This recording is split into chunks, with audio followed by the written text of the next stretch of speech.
blue, ladies and gentlemen, James Brown! How are you, James? Very good. And welcome sa iyong na. How's life? Okay naman. And James, galing ka ng PBB Yes. house. 2010. At kailan ka lumabas? Hanggang ngayon nandun ka pa rin? Hindi na po. Ay, hindi na po. At hanggang ngayon galing ka pa rin doon, hindi na. Lumabas ka na doon at ngayon naman. Ano pinagkakabala ng isang James Webb? It's been 4 years since PBB. I'm now Viva artist. And I just came out with a movie. And okay, ito lang naman, it's a personal question. Who is your crush in your batch? My batch. In your batch, in PBB? Okay. Matagal na yan. 4 years ago. It's okay, it's okay. Ryan Bam. Ryan Bang! Why you like Ryan Bang? Because he's bald? No. No, he was my best friend. It's your best. And the female, who's your crush? Female. Female housemates. You're attractive. He was a good one. Si Devon, why Devon? We got along very well in the house. And until now? No. We communicated with No communication at Not all. really. Yeah, okay. Ito lang naman pala, James, before ba, nung bata ka pa, gusto mo talaga maging artista na? No. Actually, only after PBB, I realized na gusto ko talaga maging artista. After ang PBB ka lang. And, paano ka napapasok sa PBB? Audition. Yeah. Who encouraged you? My father actually. Your father. And, Before I joined PBB, wala akong mga kaibigan dito sa Pilipinas. So I joined because just to make friends. to make friend also. And, saan ka ba galing? Saan ka ba? You're half Filipino and half... Half Filipino, half Australian. Half Australian. You've been in Australia. I was born there. And you bordered, you know how to surfing like that.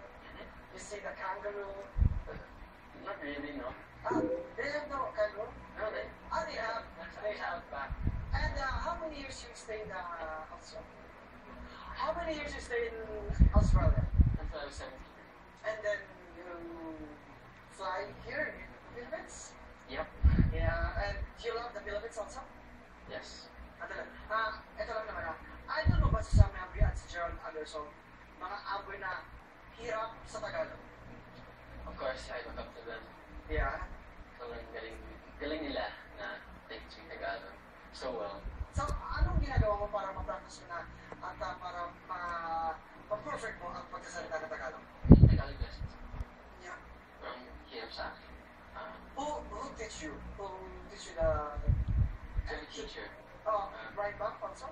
It's not very good. Okay. I thought it's right back. At ito lang naman, sa hindi po nakakaalam, si James Redbo ay isang singer sa Viva. Pwede bang sampulan mo kami dyan ng iyong namang mga makalaglag?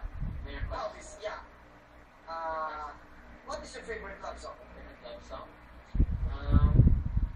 Pusong Batay, you know? Pusong Batay. Actually, right now, my favorite love song is what's it called? Let It Go, John Legend, All of Me. Sa ko naman dyan. My head's underwater, but I'm breathing fine.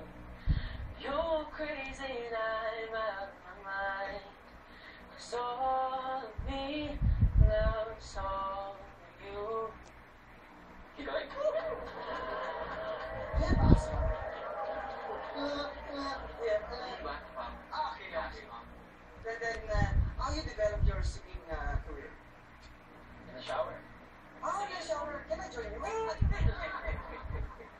Ito, you have a movie that number one best-selling books series, Ang Diary ng Pangit. Sino ba yung pangit dito?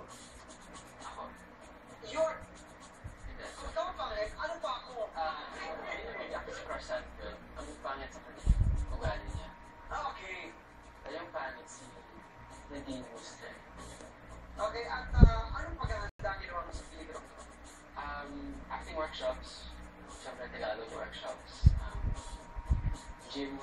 Nag-gym ako everyday. Kasi yung character ko. Bench model siya. Okay. And then, at sino yung mga kasama mo rito? Pwede mo bang imbitahan ng ating mga televiewers para sa movie ito? Yes, Diary ng Pangit the movie. It's based off the best-selling novel of 2013. Announced movie. It's being released on April 2. And the premiere night is on April 1, 6 p.m. Trinoma and 8 p.m. Mega Mall. Okay. And, directed by? Directed by Android Ranay. Okay, directed. We have a fast up here. Mamimili ka lang kung sa mga sasabihin ko. Handa ka na ba? You know fast talk?